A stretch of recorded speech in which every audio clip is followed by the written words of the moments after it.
to the Miniatures Paintbrush. Today we're joined here with Mason, my buddy there. How you doing, Mason? We're going to talk a little bit about Warhammer, our hobby, our community. We're going to have some fun and work on some miniatures. But first, before we get into the topics, let's talk about what is on our hobby desk. What are you working on, Mace?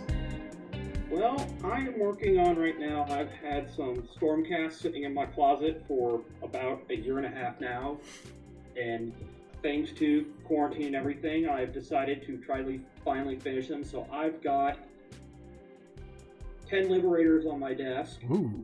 And 2 more that I went to this guy's painting class, and at the end he had a raffle to give away the Liberator box set for Shadespire. Nice. And I was lucky enough to win that from it. And it's been sitting in my shelf wanting to get painted for a while. And so I finally have decided to get it painted. Nice. I'm actually honored. I wonder which class that was. It's the first one you ever did. Oh, yeah. I remember. I just like bringing people into the hobby, but little did I know you already invested. Yeah, I was invested very heavily at that point. Oh, man. Well, that's excellent. I actually finished up a Land Raider, which I'm going to work on the tutorial for. And with the hobby, the way I do it is I'll spend a couple of weeks just hardcore working on and painting up and getting things done and making sure I record everything that I'm doing. And then for the next 2 weeks, I'll edit and record video. Like I'll edit all the recordings and put it together into a tutorial, and keeping in focus and keeping the miniature in focus while I'm painting, what is usable, what is not. Very often I'll take 5 hours worth of video and then cut it and condense it to about 45 minutes worth of usable stuff. And that takes a week at least of no hobby, just editing, which is fascinating to me because videography is another one of my hobbies. So what I am working on, and since the Land Raider is actually in the case, and that's all the way over there, like that's far away, but I have something to show you guys. So I'm working on the Purple Sun of Shaiish. Now I went through Purple Sun of Shaiish in these colors in particular because they actually match the Malignants box set that I picked up to start collecting. It's the first box set that I've ever painted for GW. So the color scheme there was a black to a faded purple, and I figured that the Purple Sun of Shaiish would be perfect to match my army in that fashion. So what I did is that I used inks to blow up a gradient, the under shading here, and it really does pop more in person than even on screen. It's black and purple. You're going to see that on the face and on the edge of the spikes there. And then I use a lighter purple against the black, so it could be a richer, different color purple throughout. But what took the longest on this one, I'm invested at least 4 hours straight of edge highlighting. And I like edge highlighting with inks better than I do with paint. I feel like it's a lot more controllable to get through that fine line. But the only thing that working with inks than with paint that's tricky is that if you overload your brush, you're going to have a hot mess on your hands. So you always have to wick that paint off the brush and go at it like that. And be very careful because inks, consistency likes to get drawn up into the belly of that paintbrush. Before you know it, you'll have ink in your ferrule, and if that dries in there, you'll be separating your brush tips. If you're using a really nice brush, which I like to use a really stiff, nice brush, my Winsor & Newtons for edge highlighting, you might ruin your brushes with that, so you have to be careful. But it was really a lot of fun. So what I'm working on currently is a very large Space Wolf project. So all the miniatures that go for the Tactical Marines, that means any vehicles that Tactical Marines fit into, there's flyers, that I'm working on. I do have Nigel Stormcaller. I'm working in Finecast. Oh, yay. Clarify for the audience that Rob has the plastic kits that can fit Tactical Marines. He does not have a Thunderhawks, like the Storm Gun, all the Fourth World stuff yet. Not yet. Not yet. Time, and he will have we will have a Mastodon and all that stuff for Space Wolves. But right now, it is just the GW plastic tactical marine kits with a little bit of Finecast thrown in there. Okay. I do have a, what is that? The a dreadnought that has 20 billion shots. You have to clarify because I know there's several dreadnoughts that are 20 billion. Oh yeah, no, Forge World, and oh man, I think I'm gonna paint them up in my Death Guard army. To be honest with you, I forgot. It looks like it has 4 las cannons on each hand, or has a bomb grab cannon. Leviathan. Thank you. Thank you. For those of you who don't know, I'm meeting Mason for the first time here. He is a virtual encyclopedia of everything Warhammer related. If ever I have a question, he just has it like that. He's an amazing guy. I spent a lot of time reading about 40K while on the toilet. That is where I get all my information. I mean, really, that's the best place to absorb information, right? It's quiet time. Some people say the best business ideas actually get thought up on a cocktail napkin in the restroom. There you go. So today what we're going to do is we're talk about knowing the rules. Well, a couple of things we want to talk about, but one of the things I wanted to talk about, and we started talking about it before we actually started the show, was that I am still, after 3 years of playing this game, well, I say playing in air quotes because I think I played 6 times in the last 3 years. So playing the game, I forget the rules because it's so infrequent which I play, which that's going to be remedied. But I actually felt bad, and I keep on feeling bad that when I go over to the table that I don't know all the rules when I'm playing people who are very proficient with the game and know the rules. And you were saying something about that everybody checks in the rules, right? Yeah, pretty much what I said is that it is almost impossible to anyone to say for like 100% certainty, I know this game front to back, that I can tell you, I will, no matter the scenario, no matter what is being played, I know what the ruling of this, whatever rule is.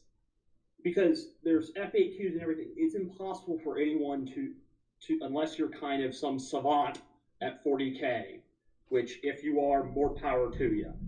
But most people, you will know how your army generally runs and how the gameplay generally runs. And if you forget stuff, that's fine. Like, it's supposed to be a game. You can't be expected to spend all, like, there's no college courses in 40K 101. So you're basically, I feel like the basic kind of, I would say, is like the social contract between two gamers is you both generally know the basic rule set of the game, how that works, and in general know how your army works. In that, it's all right if you go and check your codex and be like, oh, how many wounds does this guy have? But you shouldn't be like looking at your codex every single time you want to do something because you just don't remember anything. Because it's kind of like that's fine for your first several games, but at some point you need to start remembering, like, okay, a bolter is 4 strength, and some of like the commoner things, because it makes the game go faster, and people kind of like it when you're not kind of having to be like, hold on, let me flip through here, figure out what that name is, scroll down. All right, so I'm now shooting him. Okay, let me look, see what the range is. But if someone calls out, it's like, why do you not know that rule? How can you not know that these guys can re-roll their charges or whatever? It could be you never played with that unit before. And you know what? That's fine. That you don't know it. Don't beat yourself up over it. This is going to be a fun hobby. If you're going to be mean to someone because, oh, you don't know the rules, well, everyone didn't know the rules to start with. So if if you couldn't get into this hobby for not knowing rules, no one would be in this hobby because no one would know the rules. Boom. Anybody salty about any one of those comments, I want you to write that down in the comments below. Let's get a conversation going. Let's do this. I love it. I love it. And I stand by it 100%. This is a hobby for us to enjoy. And I've always been intimidated by it because it can be overwhelming to some people when you're starting. I know trying to explain the rules to my wife, she's like, well, I don't know. That seems like a lot to remember to play a game. I kind of just like to play Parcheesi or something like that, where you just roll the dice and call it a day. So it's like that. She's more of a board gamer than anything else, which really worked well because she played a game of Warhammer Underworlds with me, and she whipped me. I have a battle report. It's like a lot of people, like, if you explained D&D to someone, mm-hmm. like, and then if you look at the rules for D&D, they're incredible, like, where it's like, if you're telling someone, it's like, you have to roll for everything. It's like, at first, someone you said, but millions of people get into D&D. And they, over time, learn the rules for D&D. Right. Any game out there, there is, because I've played a lot of various miniature games of different systems, there's always a kind of time to get to know the rules and to get comfortable. And some of them are faster than others. Mm-hmm. But you always will get comfortable with the rules and feel like, okay, I am at least confident enough that I can just handle whatever. So I feel like some people who say, oh, don't get into, say, Infinity because the rules are hard. No game is like, if the rules were hard, no one would play it. Yeah. There has to be some thing that gets you in that kind of eases you in. Yes, there are some things like that have a skill curve, but don't make it be your buddy or whatever who says, oh, you don't want that, it's too hard. What's your buddy know? Like, buy the rule book for yourself or look at it and then see if, like, look through the rules and then you can judge,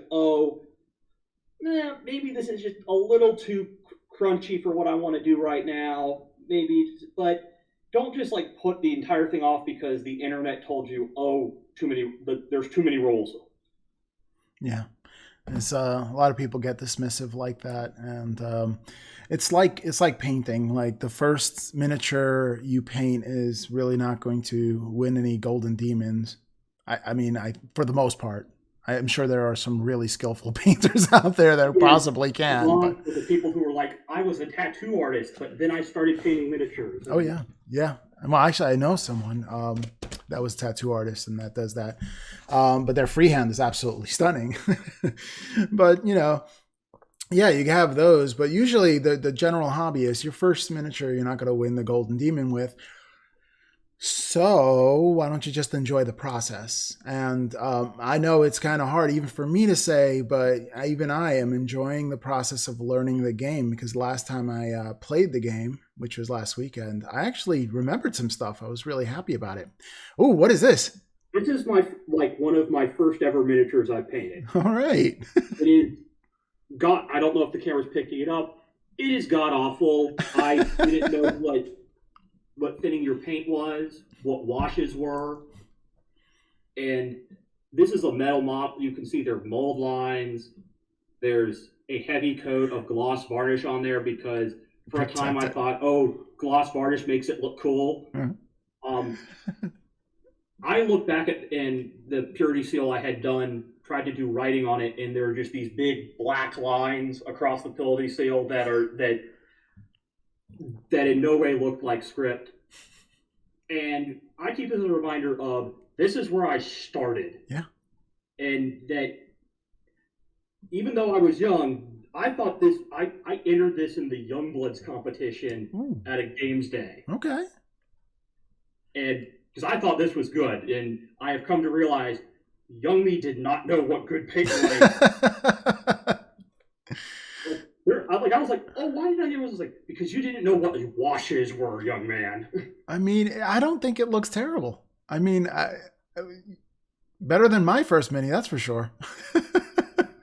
But it's like everyone starts somewhere, and everyone has that army where it's chunky and you don't thin your paint or whatever, but you gotta start somewhere. Right. That's right. There you go. Yep. My first miniature that I painted, I felt was so atrocious that the world needed to be rid of it. So I literally threw it in the fire and I burnt it and watch it melt. And I was like, it looks better now that it's melted. Oh, I have old pictures of my first Space Marine army I sold, and I was extremely happy with like doing conversions, and they were bad conversions. And I had chopped up a Land Raider, which at the time was the most expensive vehicle you could get for Space Marines, and it totally kind of just ruined it. And I'm just like looking back at the picture, like, oh my God, 14-year-old me, why did you cut up that $60 tank and put green stuff all over it? I actually have another Land Raider, I have two more Land Raiders. One of them is like an eBay rescue, but I don't know. It has Black Templar heraldry all over it, and I don't know what I would do with it other than, I don't know if Death Guard can take one of them. Could they? I think so. I'm pretty sure because they're Chaos they can take it, but I don't know, because I know that like base Chaos they can take like Chaos Land Raider and stuff like that, so I'm assuming that they'd have access to the same thing, but I'm not 100% on that because I only play Marines and Eldar, so. Okay. Yeah, I have to see. I want to do some Death Guard, and I don't know what to do with the Land Raider. If I can't do anything with it, maybe I'll I don't know, incorporate it in terrain. I don't know. Well, I have a Rhino that I'm going to use as for the base of the Eldar Titan I'm going to do, and just have the Eldar Titan kind of crushing it underfoot. That sounds great.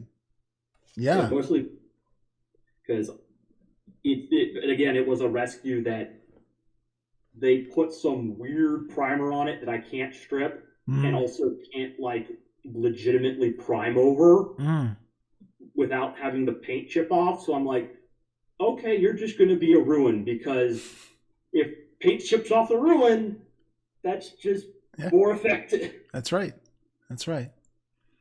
Yeah. I have that, and then I have a Dreadnought from the Blood Angels, the black ones. The White Stride, the Virtuoso, I think. I don't know, something like that. They have cool names. The Blood Angels. I don't know if there's the Librarian Dreadnought. No, it's not a Librarian. Then it might be the Furiosa Dreadnought, because I think it's Furiosa. As a death company in it. Yeah. So I have one of those, and it's primed in some gloss primer, which I'm not using. And I have, let me see. I have one Stormcast Eternal, a Retributor. I'm looking to buy one more so I can complete, because I have a Retributor with a Starforge hammer. I think I'm saying that right. Starforge mace. Yeah, the mace. Okay, yeah. So it has one of those, and then I'm missing one more to make a unit, and then I bought another box of the Retributors. So I'm gonna have quite a few of those. Yep, I gotta do my Stormcast Eternal too. The blue ones, because everything is blue. I do love blue. This is my golden horde. Yeah. Oh man. Yeah, so I got a lot of Stormcast to do, but the thing is that for me they paint up really quick, so it's not even a problem. I will blaze through another set of these. But I don't know. They're not, every time the Storm host comes out with, we're opening up another chamber, and then they say, oh, here goes a nice shiny box. Like, here goes another Battle Force box. Yeah, I'll get that. Here goes another starter box. It has Stormcast. Okay, I'll get that. And it's the same thing. Hey, we have another box with Space Marines. Okay, I'll get that. And Which I keep myself, because I'm like, I don't want to have to buy another battle foam case to carry all my stuff in, so I'm just going to finish this for my Stormcast and not get any more, because then I need to get another case. Yeah. Yeah, I don't think I'm going to get another case. I just got one of those A case, the cane, the absolute beast large one. And I just did a video of it fitting my entire Flesh Eater Quartz army in. No problem. No problem whatsoever. So this way I can go and to a tournament and take over 2,000 points and have options, you know? Although I think you have to write down the list that you're taking in the tournament and just stick to it. But my armies will definitely travel there safely because of it. Definitely. And I'm coming up with the company actually gave me a savings, which will kick in soon, and I can give it to all the viewers or subscribers to the TMP, which is 5% off their product. And the businesses are really cool because I reach out to them and it's like, what can you do for my viewers? You know, like, oh yeah, we can hook you up with a percentage off. Score. It's like, what's your word? Well, TMP and the percentage number. Da-da! And you'll get that percentage number off. So I got a couple of deals like that going through. It's a really great community. Everybody's trying to help each other out, including the companies, which is amazing. Yeah, especially in this time, it's best to buy from like kind of family-owned businesses and support them. Absolutely. Absolutely. Yeah, because it's tough for the gaming community. And remember, these are the hubs where people meet other gamers, and they have their tables available to them. They're running the electricity. They're having all the stuff that you want available to them, even order stuff for you if you need to. And they're hooking you up. The least you can do is, buy from them and support them, because if you don't support these local businesses, they'll go to the wayside and you won't have a hub or a community to meet up in. And then you'll just go to stranger's house, which nobody wants to do. Nobody wants to go stranger's house. You got to at least know them first. Yeah, stranger danger. That's right. Like if they're starting to touch your miniatures with Cheeto fingers, you say, that's a bad touch. Then I'll look at the miniature. Where did he touch you? Opinion as well as Rob. If yours aren't Rob, you might take off some people's fingers. No, I'll just paint more. But I would like... I played with this person once, right? And it was Shadespire, and they're kind of new to the game, and they brought their warband, which was cool. We played on the table, and he took his figure and heavy-handedly moved this figure, but literally it went over the shoulder length, like this, bam, right onto the miniature, and he caught my Skaven that I just had freshly painted, did a tutorial on, and he caught the tail and it bent all the way down, and then it flipped the entire miniature right off the table. That's how hard he hit it. And I'm like, whoa, dude, what are you doing? What is this? This isn't chess where you could do like this. Bam! Remember me playing dominoes and you lock up the entire game. You're like, pow!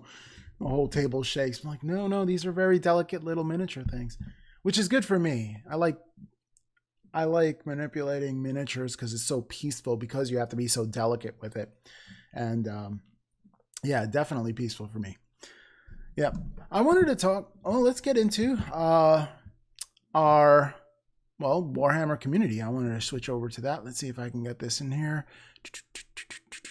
Yeah, I saw that there's been some announcements on some of the new rules for vehicles, which I think are good improvements to. They're going to help some various vehicles out. Oh, yeah? Is it the Tanks Back on Track article? I think so. It might be. Let's take a look at that. And I am seeing here an epic picture of Acadian army, a tank army. Like if I were to do Astra Militarum, Arcadians, whatever you want to call it, this would be the kind of army that I would look for. I would have 3 Bane Blades of all the different varieties. There seems to be more in the background. And I would have a ton of Lehman Russes and these other tanks, which I don't even know what they are, but they look cool. But that's what it'd be. It'd be definitely tanks upon tanks upon tanks. Now, I don't know which is more expensive, an Orc army or Astra Militarum army, Arcadian army, but I think they're about the same. So big guns never tire. A vehicle or monster in the model can make attacks with ranged weapons even when its unit is in engagement range of enemy units, but it can only make such attacks against enemy units that is within the engagement range of. In such circumstances, vehicle or monsters models can target an enemy unit even if other friendly units are within engagement range at the same enemy unit. Note that a vehicle or monster unit has more than one ranged weapon. You can still choose to target units that are not within engagement range of the firing model's unit, but they will also only be able to make attacks with that weapon if an enemy units are within engagement range of the firing model unit having been destroyed when you come to resolve those attacks. In addition, when vehicle or monster model shoots a heavy weapon, subtract 1 from the hit rolls when resolving that weapon's attack, while any enemy units are within engagement range of that model. Okay, so I'll break this down. That was a mouthful and a half. What does this mean?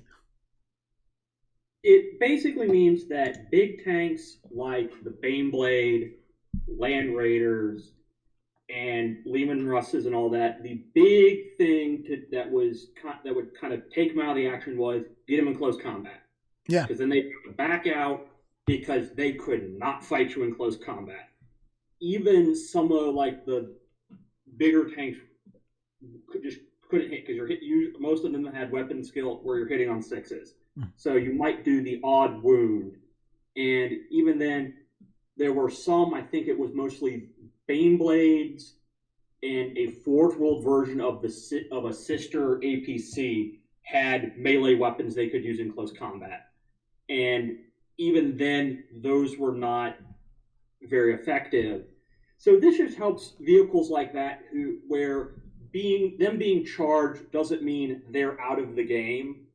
It means they can then back up and do something. And really, it's mostly this benefits guard and I think to lesser for it's guard, orcs, and that's pretty much it. Because all the other races, either their vehicles have fly, which I don't know if they're changing fly, but fly, the old rule was if you're in combat, you can fall out of combat and still shoot.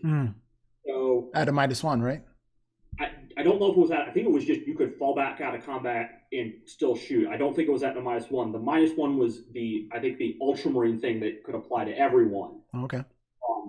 So it helps things like dreadnoughts, which, again, if you have a shooty dreadnought and it gets into close combat, it's basically, okay, now I have to punch you. This means that, I can actually shoot at you while in close combat. That's amazing. And I think it is a big help to guard, which we may see carry on because for a time, armored guard was a big thing because you had the guard armored gun line, so we may see that coming back. I'm not an expert at the tournament meta, but I think it's a good thing because it makes vehicles less of all I want to do is shoot you and run away. It allows some of the more assault-heavy vehicles like the Land Raider, like Chimeras, Hellhounds, the Baneblades that have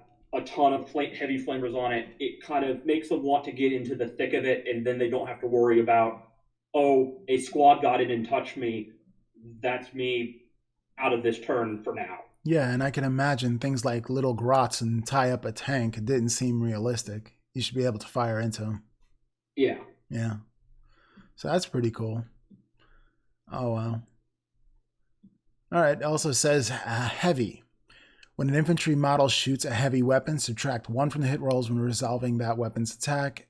If the firing model's unit has moved for any reason this turn, for example, it made a normal move this turn. So infantry shots a heavy weapon from the hit rolls, resolve that weapon. The firing model's used.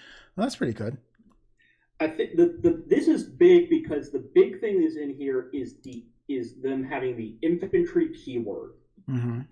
Or it was if you had a heavy weapon and you moved and fired, it was at a -1. Right. This now means that if you're a vehicle like a Lehman Russ or a Predator or whatever, or especially if you're a Dreadnought, which this is huge for the Redemptor, it means you can move and fire your heavy weapon without penalty, and it makes you want to be aggressive with those pieces, because before, for the longest time, it was why Iron Hands was so good when their supplement came out, is if you had heavy weapons, you just basically wanted to sit there so you didn't hit the -1 and unload. Right. But now, if you have a vehicle, you're like, I can move around. I can move around and not have it be punished for doing one of the things I'm supposed to do, which is move. Right. Right. Which is really good for me with Bjorn and I'm coming in with my dreadnoughts coming in. I can also see my Night Titan benefiting from that. Most of my Night Titan weapons are long ranged for that simple reason, is that, I know it can do the stompiness and stomp out some of the infantry units, but I have really big guns and I kind of want to shoot them too. Well, and you can equip your Night Titan with some weapons that, like the Melta Cannon, which wants to be close range. Yeah. And when you're only firing, in some cases, like one shot or two, if it's like some dreadnoughts or something, where you have like a las cannon dreadnought, you're not going to want to move it to get that -1 because you want to get those las cannons off, but also you'd like to get into close combat.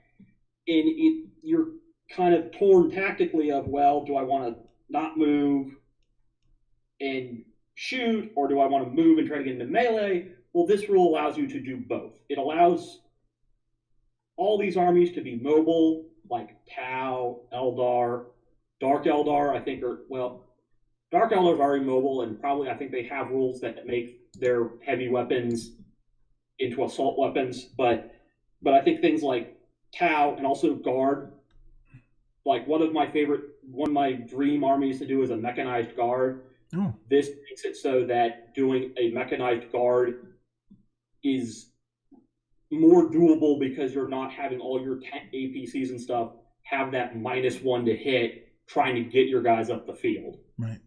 Right. That's awesome. They have the big reveal on the new box set coming up this weekend. I'm excited to see that. Taking a look at Death Guard rules. Now, I do not have I have a Death Guard army, but it's on sprue. So always excited to see new things for Death Guard. So we have a lot of things going on with Death Guard. You do not play Death Guard, but here's one. Poxwalkers. They're pretty much like regarded as whatever. People don't usually take the Poxwalkers. But they have the plate companies here. It says here, from the carry-on heaps, use this strategy before the battle. Select one of your Harbinger Poxwalkers units from army for 1 command point, or 2 Harbingers of Poxwalker units from your army for 3 command points. You can set up the selected units under the ground instead of setting them up on the battlefield. At this point in movement phase, for each of the units that are underground, you can set them up anywhere as long as they're 9 inches. So it's basically deep striking them. For the battlefield edge, 9 inches away from any models and using strategy. So you can definitely make them more mobile and start getting people into combat a little quicker with units that they're going to have to deal with while you run up your stronger things up the board. So, that's good. I like when the little guys get some love, because at this point, people don't really have, a lot of people have told me they don't have much reason to use the Poxwalkers, so they kind of just don't use them at all. And I think they're kind of neat. They're a little bit, they're very happy. They're a happy lot. Would you agree with me? Yes, the Poxwalkers are very happy, and very happy that their main job is to be a tar pit. They're very good at that. Oh yeah. But I think are they still only available? Were only available in the Dark Imperium box set, or have they come out with like a separate box of them? I actually have there is another box set, but it's like the starter box without the elites. Okay. Yeah, I do have one of those boxes here somewhere that I have to paint up as well. But yeah, they do have another one that you can get it. But as far as ordering Poxwalkers separately, I'm not too sure. I'm not too Because sure about that. that from my vague memory is that that was the big problem everyone had is that they were like, well, I need 30 Poxwalkers, but I can only get them in either Dark Imperium or the Start Collecting set. I have no other way to get more Poxwalkers without buying basically extra stuff. Lots on eBay. That's about pretty much it. Yep. Also has here for overwhelming generosity. It says use a stratagem in the shooting phase when a Death Guard unit from your army, excluding Chaos Cultures or no. I was just wrong on that one. I thought it was a Poxwalker thing. Sorry. Okay, never mind. I will learn more about Death Guard as I build and paint them. Have you seen this week's rumor engine? Yes, And that and bull. it's the rumor I've always find funny just because you can always debate what it is, and then it will turn out to be the complete opposite of what everyone thought it would be. Um, because to me it looks like this is clearly a chaos power fist with Mhm. like it's clearly a chaos power fist. But I'm like, at this point, it could come out and be like, oh, this is a character from the new Blackstone Fortress 2 that they might be Yeah. announced at some point.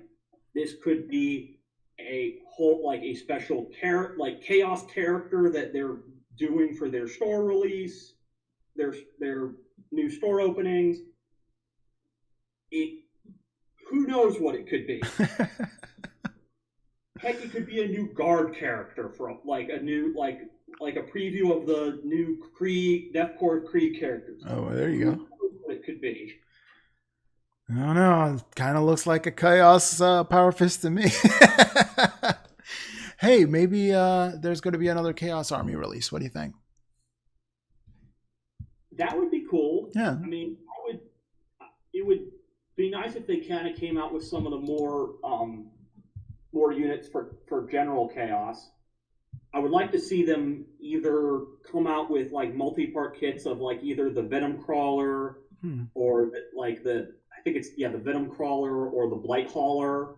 Oh Some yeah. of the some of the like more of the Demon Engine kind of things. Mm-hmm.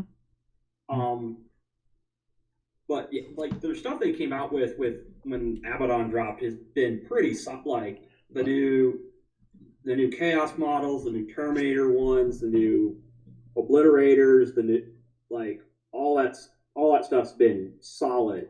Yeah. So I would like more chaos, but also the Xenos player in me wants them to show the other factions some love. Mm-hmm. And could we see like some more, maybe some new Tau stuff, some new, I mean, we're already getting new Necrons, but like new Orc stuff, maybe, and just kind of get all the Aspect Warriors out of Finecast, please. Oh, yeah. Get everything out of Finecast jail. Yeah, get everything out of Finecast in general. Yeah. Because I had to do 10 Finecast Warp Spiders for my Eldar army. My condolences. And that was, at that point, I'm like, I'm never doing Finecast again. Yeah. So, just... I hear you. I'm doing Nigel Stormcaller, and I'm not looking forward to it. Oh, I don't know. I'm going to just set some pre-shading, and I'm going to be glazing for days. Because all the pieces are just one piece, and there's like so much detail onto it. And the thing is, prepping it, I think that is the worst case, because when you're prepping the models, what you're doing is you're literally sculpting the models. You have to cut into it, cut around the piece, and mold it into the shape. Yeah, and the Warp Spiders I had, there were so much like little extra things on them. I couldn't tell what was part of the model and what was not part of the model. and just you're kind of having to look at the box to see like, oh, is this supposed to be here or not? But also it's fine cast, so you're it's kind of fiddly. You're like, I don't want this to Yeah. break, and it just and when you've paid 35 to $40 for some of those, and you're kind of like, I'm paying plastic prices for this. Right. Right. Which, to be honest, is what annoys me about Forge World. I'm just saying. I agree with you there. And in some cases, I'm like, I'd rather have it in metal than fine cast. Yeah. Yeah. And that's huge, because the second a metal mini falls down on the table, we're talking Chip City. Yeah, I'm like, yeah, maybe Chip City, but at least the metal model will be intact when it falls on the table. That's true. That's true. I've heard of some horror stories where some people had the fine cast miniatures, and they were in the sun in someone's room, and they melted. It's Nurgle now. Everything's a Nurgle. Everything to pop a Nurgle. That's how it goes. Well, I've wanted to get like the Eldar Shining Spears, and the reason I'm not getting them is their riders and all that. Those are fine cast, and those have nice long spears, which I don't want in fine cast. No, absolutely not. Absolutely not. Yeah. As far as my Space Wolf, I don't know if I'm gonna go resin like that and get all those troops if everything is gonna get replaced by Primaris anyway. Like, I think the writing is on the wall, and kind of want to get everything that I have with that done so I can start on my very large Primaris.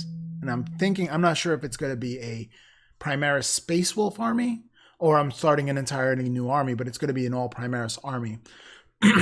I like the way that the Space Wolves work. I like to get in your face in combat. I like rushing up. I like the sagas. I like the lore behind it. So maybe I'll just do pre-heresy colors on Primaris, on all my Primaris thing, and then I'll just continue it. And then if I want to kind of use the if I want to use the blue with the gray, it wouldn't be too far off of a stretch.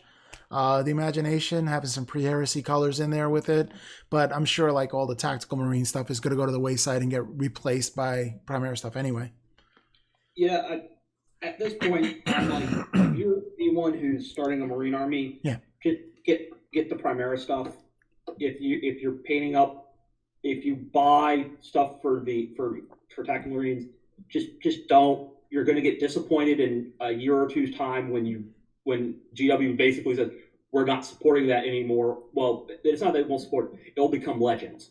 Yeah. And it just kind of, they will eventually come out with more stuff for Space Marines and all that. They've always done that. I mean, way back when they didn't really have as many unique stuff for the various factions for like Dark Angels, Blood Angels, Space Wolves as they do now. So that all stuff will probably come eventually. But so just like there's enough Primaris stuff out there now that you can get a pretty decent force to start without like going whole hog into all the Primaris. Now, that being said, here is what I would use TAC Marines if you were to buy TAC Marines. If you want to convert your Primaris, let's say Space Wolves, for example, one TAC Marine box has all the wolf tassels and iconography you could ever want or need to be posted in, to convert all your miniatures and intercessors and stuff like that. I'm still using bits from that Start Collecting box. I bought the Battle Force box, and I have a ton of bits from that. So if I ever wanted to convert any of the intercessors and you don't want them to be vanilla, you can switch out a shoulder pad here and there, add a tassel here and there, put a wolf symbol somewhere else, even put some decals on it just to make it unique, wherever you can fit a nice little runic symbol. Throw a runic symbol on there, really make it unique and make it yours. So that would be the only reason I would get a TAC Marine box set, because for the money you spend on that thing, you'll definitely get that. Or if you get it secondhand on eBay, you can just sort out the bits. You can sort out the bits that way, and you might get a better price for it. Especially now that everything, like they have those Primaris with the chain swords. I mean, I can imagine your Blood Claws kits for the tactical Marines are just going to get replaced. My poor Marines, the ones that I've suffered with, that I've only played 7 times with now. I'm going to play with them a couple of more times before I replace them. Probably have like 6,000, 7,000 points of just all tactical Marine stuff. Oh. Ouch. Yeah, I'm like, I have 5 Land Raiders that I'm not going to be able to use in a year. Yeah. Yep.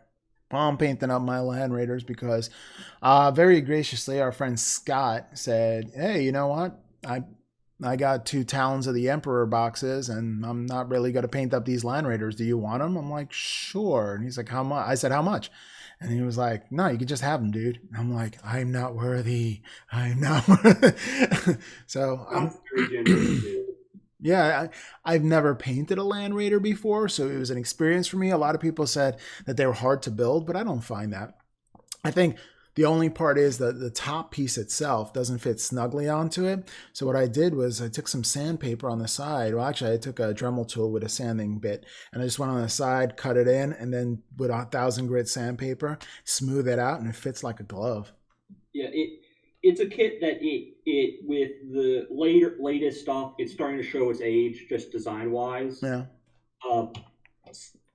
So it is definitely, when you build the repulsor, you'll be like, oh, the Land Raider was easy. Oh, really? Yeah, you'll be like, wow, like the Land Raider was cake compared to the repulsor. Yeah. But also the repulsor fits together a lot. It's a lot snugger fit than the Land Raider is. The Land Raider has a little bit of looseness to it. Mm-hmm. And some things in there which I'm like, I get like the sliding doors that are inside of it where they clearly were designed for like, oh, this is meant to be used as a diorama. But if you built it for gaming, those sliding doors in no way come into play. No, not at all. Not at all. Actually, I glued all mine up and I didn't paint the interior. I mean, that's the first time I ever did that. Actually, my Rhino, the interior is painted. But here's the thing. The top doors that I got from Cromlech that I put on top, they're not glued in. So you can, like, when it's destroyed, I could take the doors and, like, take them off, and then you can actually see inside the little computer compartments and all that. So that's pretty cool. But for the Land Raider, I was like, yeah, I'm not going to open that up, and I have other miniatures to paint. I have other things to do. I'm not going to do that one. So that for me was I did paint the inside of my Vindicator, and when I finally put it together, I realized that the back shell of the Vindicator blocked the door, so I couldn't open it. I'm like, well, that's a whole waste of time I did for nothing. I mean, you got experience. You got the experience of doing that. But those bits went into my bits bin. That's it. More bits. I have the engine. It's surprising that every vehicle, a large vehicle, at least in the Space Wolves variety, they all have the exact same engine. Like the Stormwolf's engine is the exact same engine in a Land Raider. And I would think the Stormwolf engine has to be a little bigger, but no, not the case. It's almost... Yeah, I think it's the same. I can't remember. No, the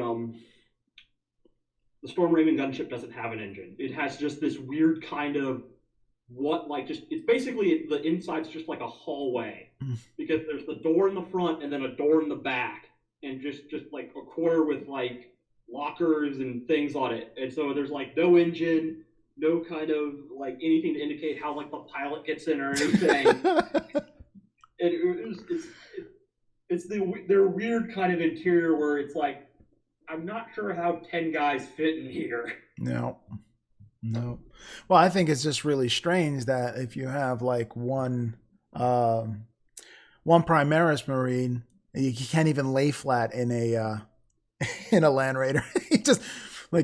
No, not the right time. I'm gonna die. Here comes a whole bunch of Tyranids gonna wipe me off the planet. But you know what?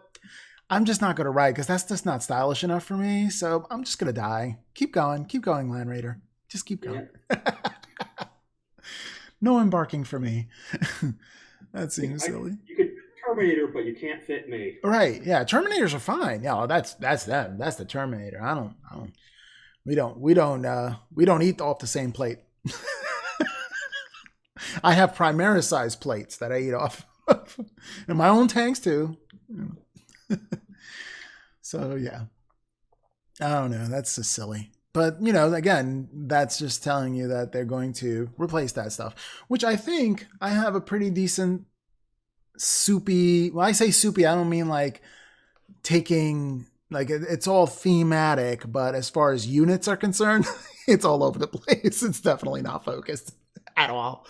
I think that's where my hobby ADD actually comes into play. I don't really have it for projects, just I have to have different projects all the time. So I can get like Thunderwolves Cavalry. They're amazing if I had 3 of them. They would be absolutely amazing if I had 3 of them. But I have to motivate myself to paint it. And playing it wasn't the motivation. I have to feel like, you know what?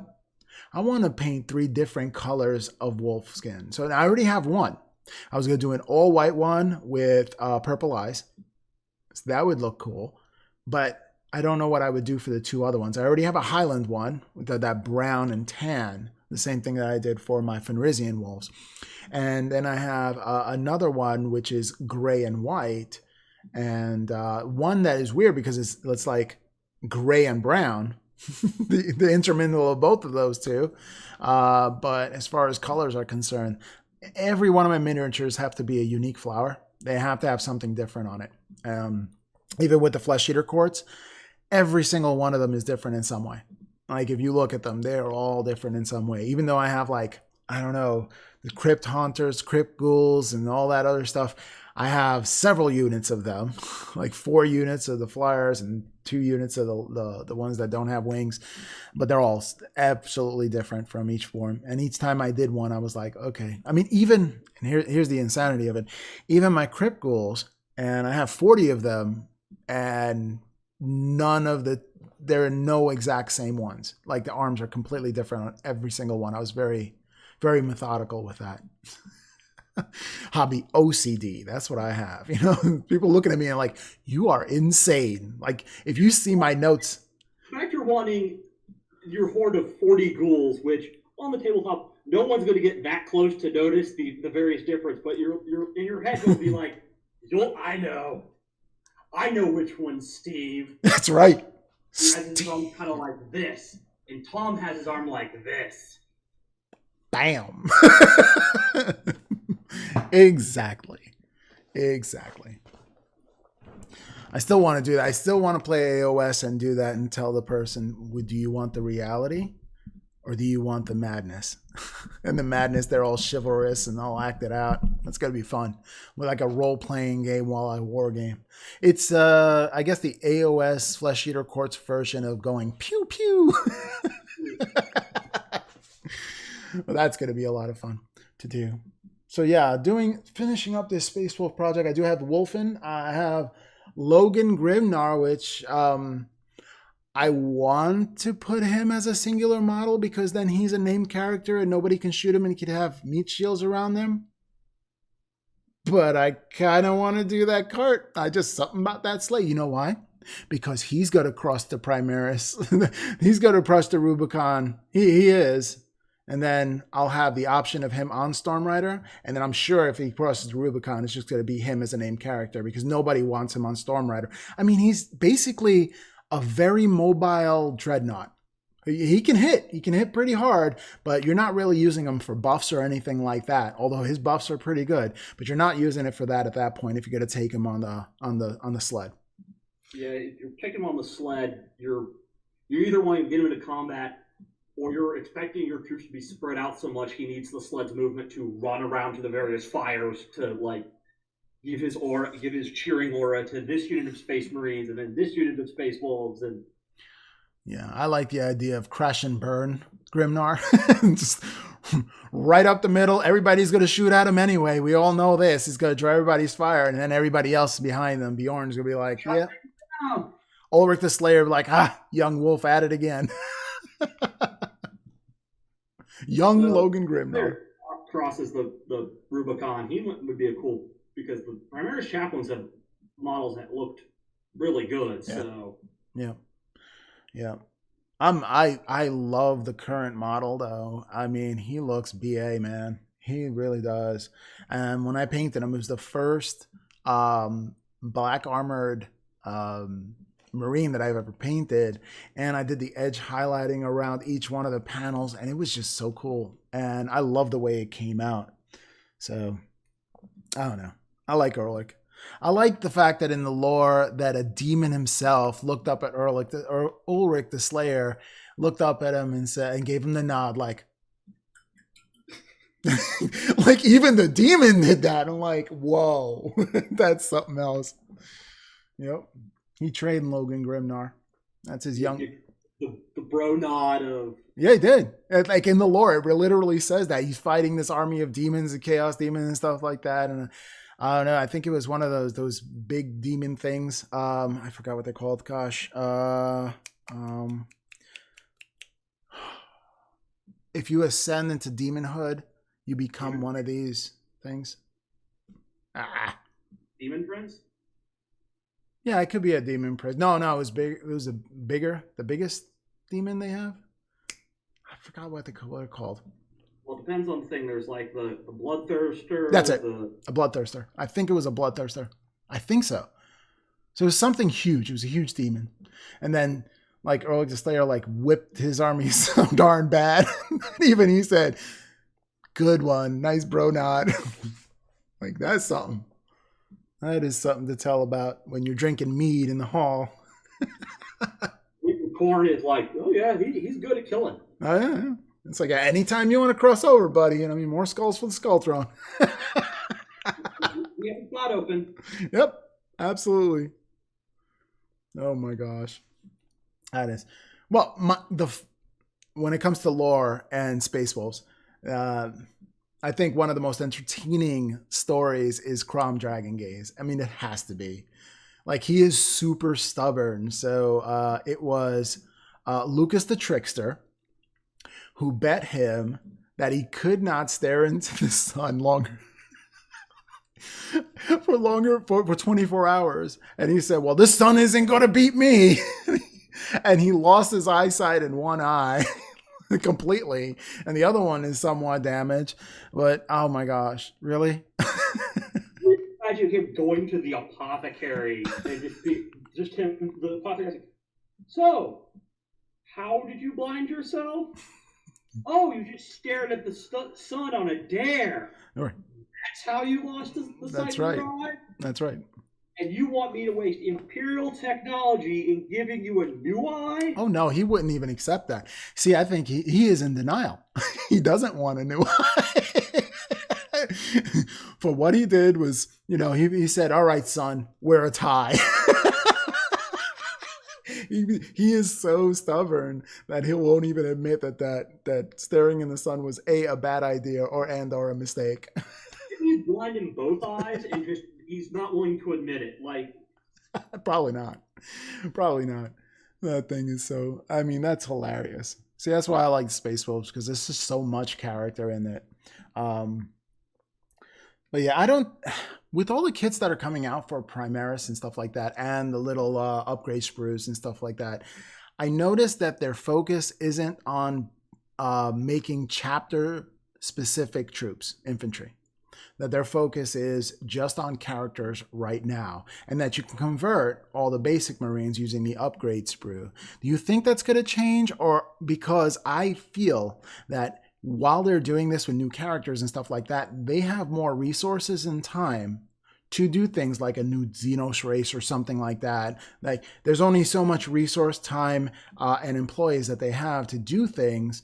And if they're embarking on projects to do specifically tailored Space Marine infantry, then they're not devoting the same amount of time that they could be doing into adding new Xenos models or new Chaos models or bringing Russ back. Yeah, I think so. I think what we're going to see is basically what we saw with Ravenwing, Deathwing, all that stuff go away because what it led to is the Marine skew, like the number of various Marines that you could buy was an insane number.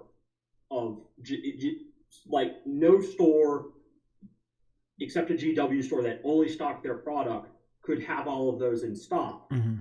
And when you're when you're trying to sell it, where you have on the shelf where you have, okay, this is the Intercessor box. This is the Intercessor box with Space Wolf accessories in it. Here's the Intercessor box with Blood Angels in it. Here's the Intercessor box with Dark Angels in it, etc., etc. That starts taking up shelf space, and then when you have specific units that are like, okay, like Deathwing, where it's like, these are Terminators, but specifically for Right. Dark Angels, Mm-hmm. It just takes up more and more shelf space, and it leads to where, yes, that means that people will buy that, but if you're someone who doesn't play Dark Angels, yeah, you're kind of like, no value to you. I'm not going to get that. Oh, yeah, here's this new Space Wolf flyer. Well, I'm not going to get that. And if you just make all your releases so that every Space Marine faction can take them, then everyone will buy them. And a lot of people don't analyze things in that nature, the business aspect of it, because ultimately it is a business, and the retailers need to be happy. The R&D people need to be happy. The developers, the artists, everybody has to work in cohesion. So this way the product can be sold. And you're right. If you have one Marine kit and all you have to do is buy this upgrade screw for your faction, then you're saving a whole lot of space on the shelving. And the biggest thing a company can do is draw in new customers. That's how they do it. Okay. If you make it more versatile and you go into your game store and say, oh, we only have this specific Space Wolf stuff. We don't have, the army that you want Blood Angels. Maybe next week.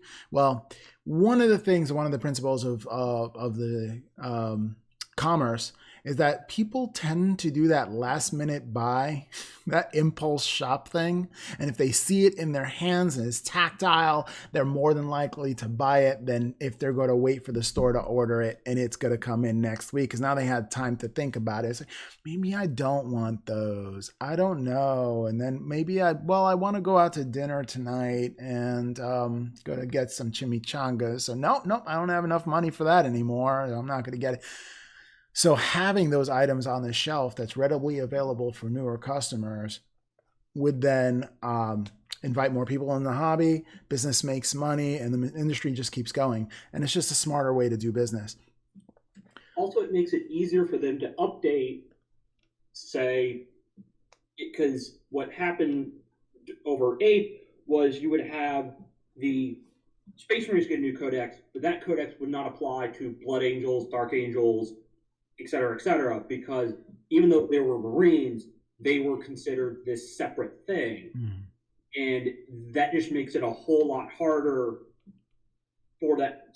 Because I think I didn't play in 7th, but in either 7th or 6th, the Storm Raven was released, and for a while, that was a Blood Angels only vehicle because it was in the Blood Angels Codex. And it took an update to then the GW to say, oh yeah, all Marines can use this. And I think just with them splitting it up, it kind of just made it harder. And I think what we're going to see is it kind of condensed back down into what we're probably going to see is there's going to be the Space Marine Codex and then these chapter supplements for all the various factions. And that what you're probably going to see is maybe all these special units that were in Dark Angels, Blood Angels, things like that, those might go away, and it will just be you will play whatever Primaris unit, and they may have a special name in their chapter lore, but they're not going to have a specific sculpt for that. Right. You'll get all the stratagems, you'll get all the other things that your faction can do, but you're doing it with the same models per se. You paint them however you want. I would look forward to different upgrade screws. Like if they release different upgrade screws for each of the factions. And that's just a sprue. It's not a big deal. They could do that. Yeah, I would like it if they released one would be a general upgrade sprue where it gave you more weapon options for your sergeant, Hmm. more weapon options for your captain model, and stuff like something because right now you're very limited in what you can equip on both your intercessor sergeants and your captains and lieutenants. And it'd be nice just to be have like a $15-$20 box or whatever that was like, okay, here's all the weapon options that you could possibly take. Here's all the various things, some different heads, some different like relics and stuff, and have that so that you because one of the greatest kits GW ever did was the old Space Marine Captain box. Hmm. I don't know if you've ever seen it, I have but not. it was basically it was a kit. It was 25. I think it was $25, and it came. You built your captain, and it came with all the options that you would want. So you wanted a power sword, had a power sword. If you wanted a thunderhammer, had a thunderhammer. Had shield, had storm bolter, combi bolter, all that, and you could customize him however you wanted, and you could create your own unique captain. And I would like to see that kind of come back where you can have your own kind of create your own Primaris captain that you could that's not just kind of either he's holding the sword and the the bolt rifle or whatever. You can have him. Oh, he has a power fist and he's pointing. He has a various relic weapons or what have you, and just kind of give a little bit more character so that it's easier for players to kind of create their own narrative with their Marine army. So it's not just doesn't look like, hey, my captain looks like your captain, but he's wearing blue pants instead of red pants. Right. Right. Do you think they're doing that because they want to validate their PowerPoints? Like if they're making everything more uniform, it would be easier. I'm not saying that they are going to do it, but it would be easier to transfer. Like if somebody wanted to use PowerPoints, power level, I'm sorry, instead of points, that they could a lot more easily. You think they're ever going to do that? I think the thing is if they got rid of it, I think it would take away a lot of the uniqueness that I mean, if their intention is to have all these things have just very limited options so that there's not much changing. I'm like, I understand why you're doing that, but as someone who wants to kind of have some authority over how my army is set up and kind of just have that little bit of creativity, it makes me less wanting to do that, like play that because I'm like, I want to be able to create a captain that I can say is mine. Because if you read the books, you hear about their captains having different weapons. Like I remember like some of the Space Marines where it was like their like some company captain, he had a heavy bolter was his main weapon, and because he like, either was an Imperial fist or something. And I'm like, that's cool. Like I want my captain to be able to be like, this is how I would equip my virtual representation leading my army on the battlefield.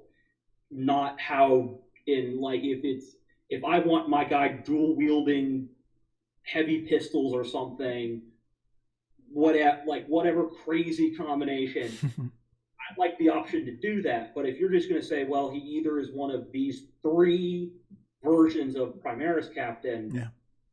I'm kind of like that's so. Even if I create a custom chapter, my leader is still going to look the same as your leader, as everyone else's leader, because we all bought the same. And unless I spend more money in getting bits and stuff and heavily converting him, we're still going to have the same looking captain when we throw down. And can you do that now with the rules? Not really, because some of the captain, the equipments for the captain, you either have to bits and customize it yourself, or you have to have gone to certain store openings and bought the limited edition figure. And so it's like, yay if you got it, because there's a great model of the Primaris Captain where he's got a plasma pistol and power fist. But if you don't have that, you're kind of SOL, and you got to get the base kit. And it's kind of like I wish they'd come out with a customizable Captain Gravis armor kit. Yeah. Like you can.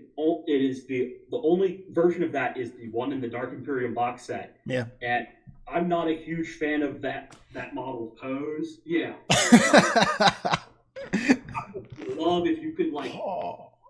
Yeah, it's like some weird thing going on in his stomach with that. Yeah, It looks like a carapace. Chest and like there's some weird. It's Side note on poses. the Stormcast I'm doing, it's a hero guy who's holding the lantern. Okay. And he has his feet, looks like he's doing like a little skip and holding up his lantern. And I'm like, why? Like, because it's like he's on like one hip toe, he's on his tippy toes, and he's like got one leg forward. I'm like, this is the weirdest pose we did. Like, this is supposed to be a giant armored guy, and he's like doing this kind of, I got a lantern. I was about to say, what sound effects would you attribute to that? I got a lantern. Check it out.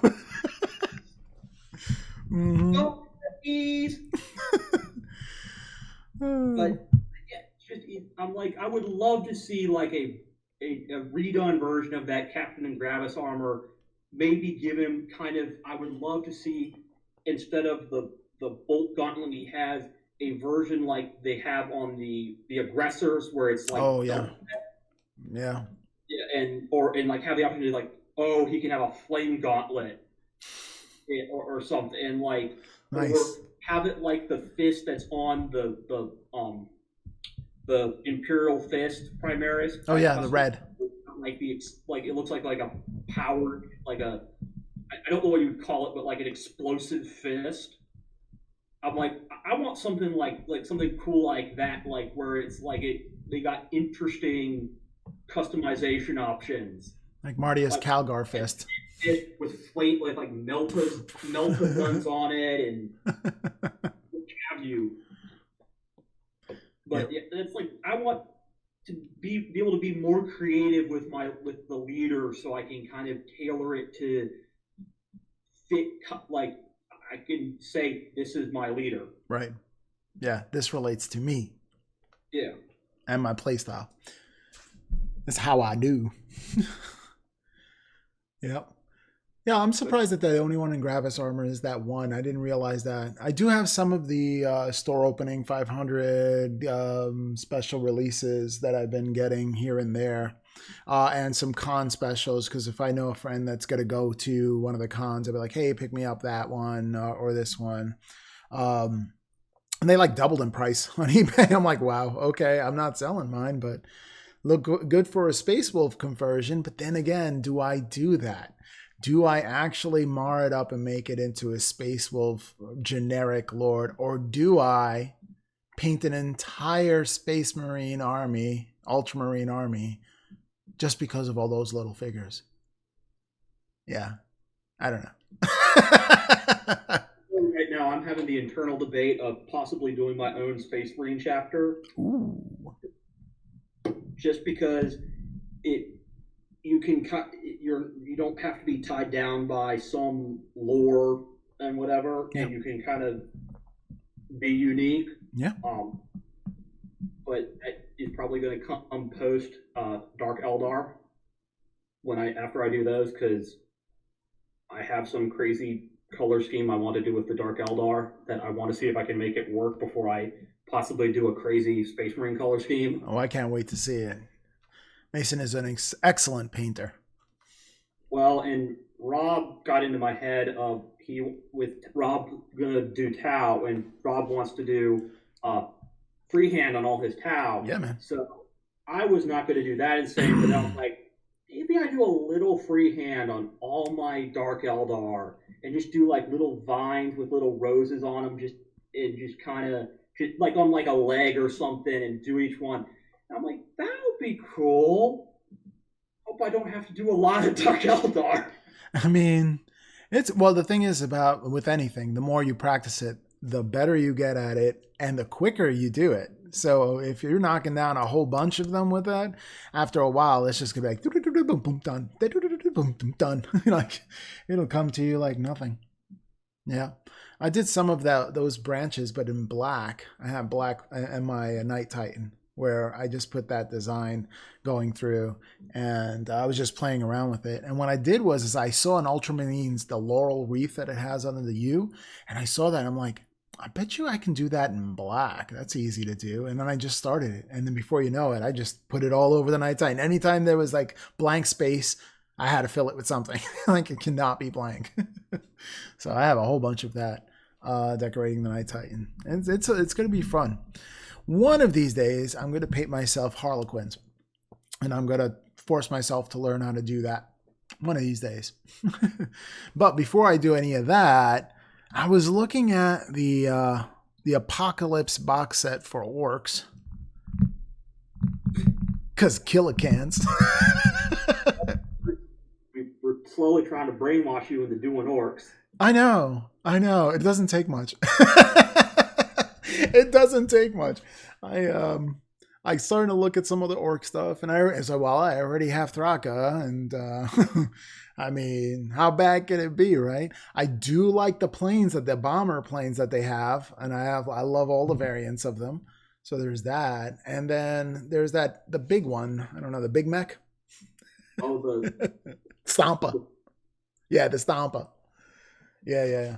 There's that. That looks like a lot of fun, and I've done a pine car project with orcs bits that somebody gave me some orc bits. My friend Ian gave me some orc bits, and we were having an orky competition, and we were going to actually have 2 pine car race cars, and we were going to race them, and we had to orcify them. And I did a number, and I did a couple of panels, and I really got into doing the different color panels. And the thing is that I was scratching them up, and scratching up and rusting up yellow seems to be real easy for me. Like it just takes really well with the brown and stuff like that, and the streaking and all that. So I mean, it was a lot of fun. And then I did checkerboard. That was fun too. So yeah, orcs can be like a really fun project because you can start taking kits from other factions like Guard. And because I remember for a time, you could do looted vehicles, and any Guard vehicle, you could just say, I just have to make it orky, and then it's a part of my army. Yeah. And you could basically have to put plates on it, strap computers on it, put a grot with a telescope up top, and it's like, okay, now it's a looted Lehman Russ. Whoa! I seen a grot Lehman Russ tank. That was fun.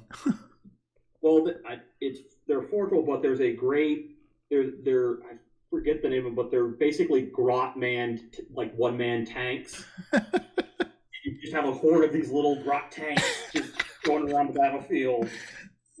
I was explaining to my wife the entire orc philosophy. If they believe it to work, it's gonna work. There's no real reason it shouldn't work. I mean, it's like you go to the microwave, it's not plugged in, but they believe it works, so it works just fine. Well, I love how they discover that, where they take an orc weapon and it doesn't work for them, but then they put it in a dead orc hand, and all of a sudden the weapon works.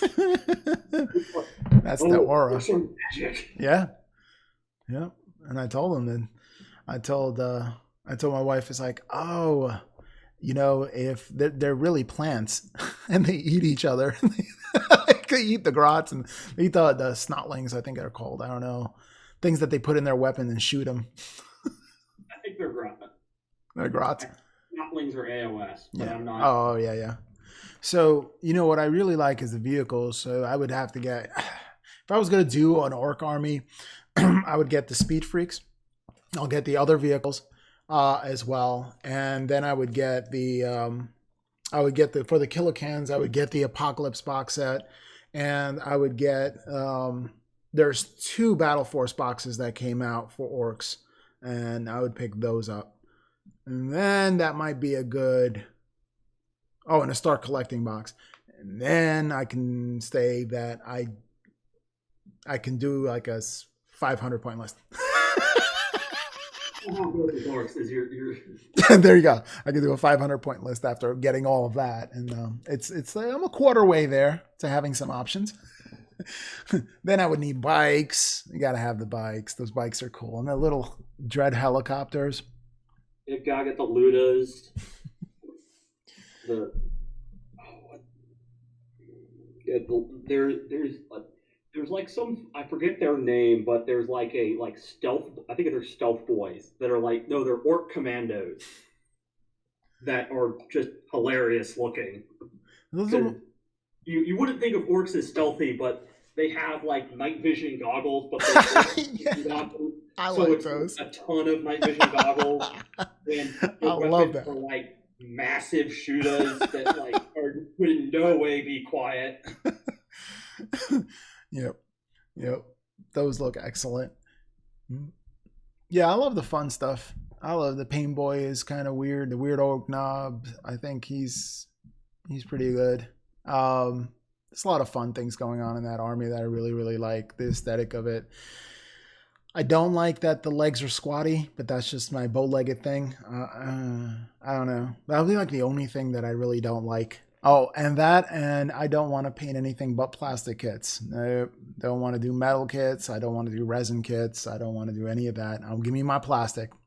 And if I could put that all together, then maybe I'll do some orcs. But like I said, I have a lot of projects. I will definitely do orcs after my Tau, because I want another Xenos army.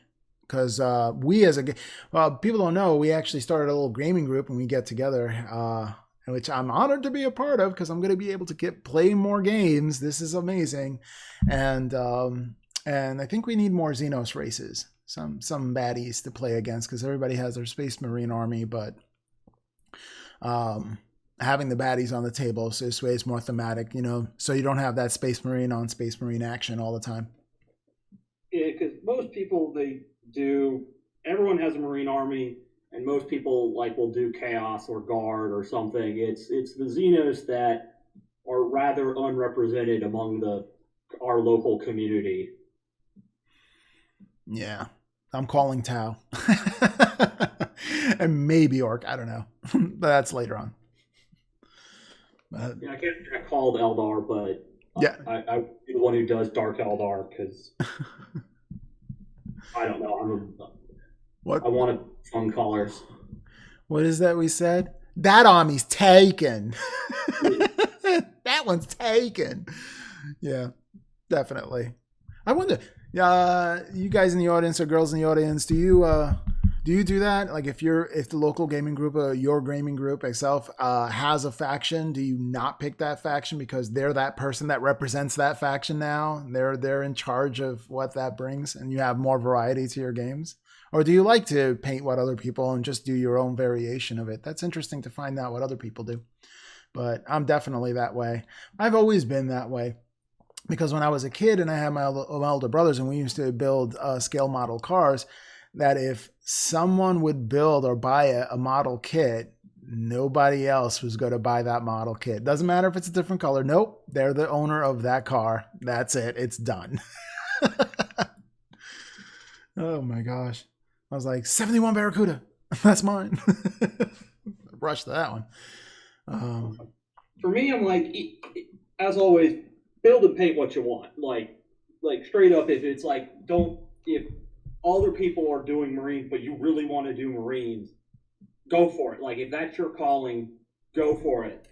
But for like us specifically, kind of, everyone has like so many various armies that you don't want to end up kind of where, if everyone has the same army, if you're trying to do narrative games or just try to mix it up, you're kind of stuck in a rut of, well, Tim has Marines, Joe has Marines, Josh has evil Marines, Jacob has evil Marines and demons, and Tim's brother has orcs.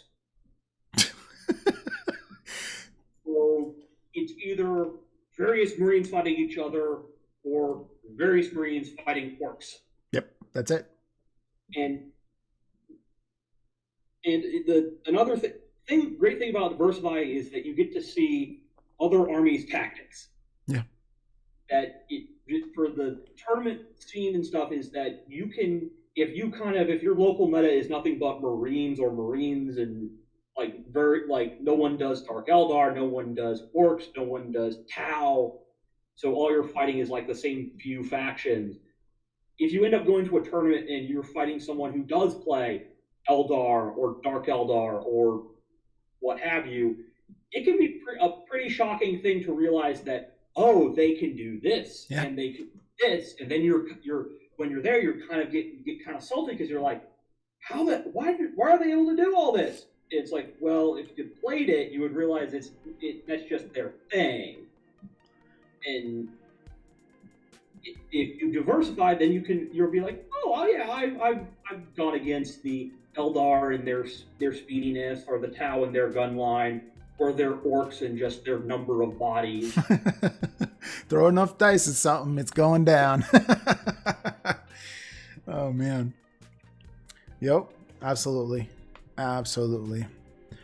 Well, brother, I'm gonna have to go and cook dinner. I had an awesome time with you today, and hopefully we can do this in the future. I mean, we could talk about the new things. I would love to do a show when the new box gets released, so we can talk about that if you'd like.